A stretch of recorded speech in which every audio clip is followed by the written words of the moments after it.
යන්නේ. ඔබ දන්නේ නැහැ මේකේ හැටි. ඇයි? මම ඒක දාන්නේ ඩියුටි කාලේ ඉඳන්. යකෝ ඩියුටි කාලේ ගඳ යාළුවා. කේන්ති ගියාම බඩු පුට්ටු පොලේ ගහනවලු. හරි පුතේ එහෙනම් පුතේ අයියා අම්මලා මොලේ ගහන්නේ ගන්න. මේ අසාගේ දෙහෙඩ දෙකාද ඉවරයි. අපෝ මයිලෙන් මයිල ගලවයි. මාළි උඹ පොලේ වගේ තාත්ති කඩ තමයි ගැලවෙන්නේ. යකෝ තියෙන මයිල් ටික. නෑ අපිට මුඩ චූටි කයිට ඩාංගලේ ටික ඔය ටික කරගන්න. දැන් හරිද? දැන් හරිද සන්තෝෂයි. හරිලු. දැන් සන්තෝෂයි. දැන් පුතේ මේකට කාරණාව. කොහොමද කාරණා? දැන් පුතේ අම්මලා තාත්තලා යුතුයකම් කරානේ.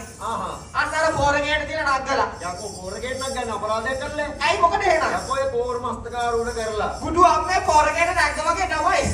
පෝරගේ නැග්ග වගේ තමයි හැබැයි. අහල බලහක මැද මෙෝගේ මේකට කොන්ටෙන්ට් නෑ මේකගේ.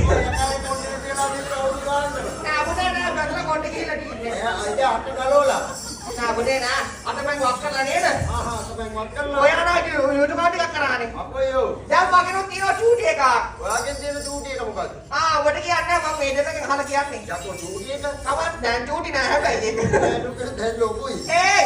මට මං අහලා එන්නම් ඔයා කිය. මාල්ලි මගේ පුංචි යුතුයකමක් තියෙනවා දෙන්න කැමතිද?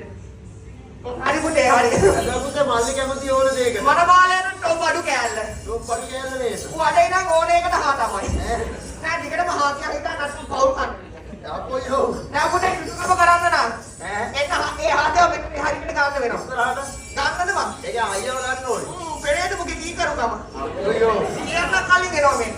හැබැයි පුතේ අයියා හුඟක් කීකරු කොල්ලා. ඒ බලහන් නිකන් දෙල්ලන් කියලා පෙරහැරනවා වගේ. ඒකද? අයි බලහන් කො අතා පිටිපස්සේ එන හැටි කියලා. යක්කෝ මං විතර වටහත යනවා කියලා. දැන් අපි ඒ ගමට යන්නේ. ඉන්දියානු ක්‍රමයට වටහත් යන්නේ. හැබැයි පුතේ උඹත් එක්ක වටහත ගියොත් නම් ජීවිත තියෙයි. අයි අපිට නම් ටොප් එකට ගැලපෙනවානේ. අපෝ ගැලපෙනවා. බලහන් කො නිකන් අහසයි කිරියෝටි වගේ. අපෝ චිකන් කරි ලොසින්තරයි වගේ. ඒ මල්ලි අත සීතල වෙලා මොකේ. යක්කෝ බයටද? මල්ලි මොකද රෙවුලාන්නේ? අනේ අද තමයි මනමාලකම ඇවිල්ලා. ඒක තමයි මුඩ මං එන්න ඕනේ මනමාලකම. ඒ මල්ලි